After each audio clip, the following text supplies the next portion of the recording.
Mkurugenzi wa Mwanamke Initiative, ndugu Sabra Ali Omar, amewahimiza wananchi kujitokeza kwa wingi siku ya Bodaboda and Bajaji Festival kuelekea siku ya kuzaliwa ya Mama Samia. Ameyasema hayo leo tarehe 22 Januari katika kampeni ya Bodaboda and Bajaji Festival kwa lengo la utoaji wa elimu kuhusu usalama wa barabarani kwa wananchi, hususan wanawake, vijana na watoto, yaliyofanyika Mbweni, wilaya Magharibi B. Tamasha linalolenga kuunga mkono ajenda ya afya ya jamii, uhifadhi wa mazingira na kuthamini mchango wa waendesha bodaboda na bajaji katika maendeleo ya taifa letu kwa kutoa elimu ya usalama barabarani. Tamasha hili limeandaliwa nasi Mwanamke Initiative Foundation kwa kushirikiana na Voice of Change Sports Promotion, Light Development Foundation pamoja na wadau mbalimbali wa serikali kama Wizara ya Afya na Mpango wa Taifa wa Damu Salama na sekta binafsi. Tamasha hili litatekelezwa kwa siku 2 mfululizo, tarehe 26 na tarehe 27 hapa Zanzibar, ambapo tarehe 26 Januari utafanyika zoezi la kuchangia damu kwa hiari pamoja na utoaji wa huduma bure za afya ya jamii kwa wananchi katika viwanja vya Maisara kuanzia saa 2 asubuhi mpaka saa 12 za jioni. Shughuli za siku hiyo zitatekelezwa chini ya kauli mbiu changia damu, okoa maisha, kwa lengo la kuokoa maisha na kuongeza uelewa kwa jamii kuhusu umuhimu wa huduma za afya ya kinga. Tarehe 27 Januari itatambulika kama ni siku ya 27 ya kijani.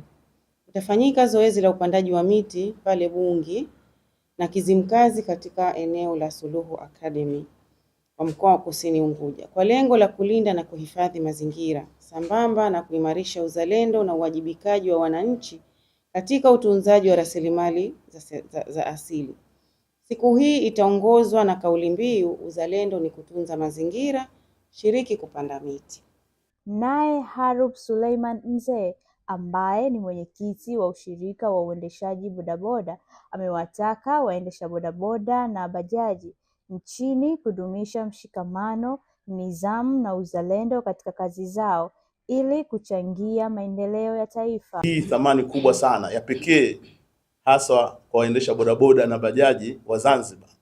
Naweza nikasema ni mara ya kwanza. Mara nyingi tunafanya matamasha madogo madogo, lakini mara hii ni tamasha kubwa la kitaifa linafanyika Zanzibar na tumebebeshwa thamani hiyo, tumebebeshwa dhima hiyo, vile vile tumepewa hadhi hiyo.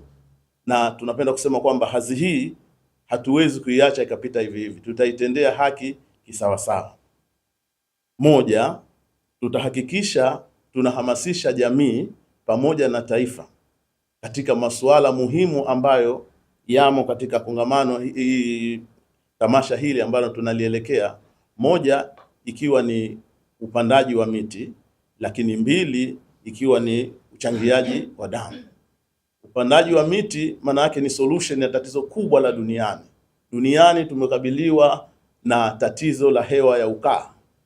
Sasa nadhani Aidha, afisa mhamasishaji kutoka Mpango wa Damu Salama Zanzibar, Omar Said Omar, amesema mahitaji ya damu salama bado ni makubwa katika hospitali mbalimbali, huku vijana wakiwa ndio rasilimali muhimu ya kuhakikisha upatikanaji wa damu salama ya kutosha.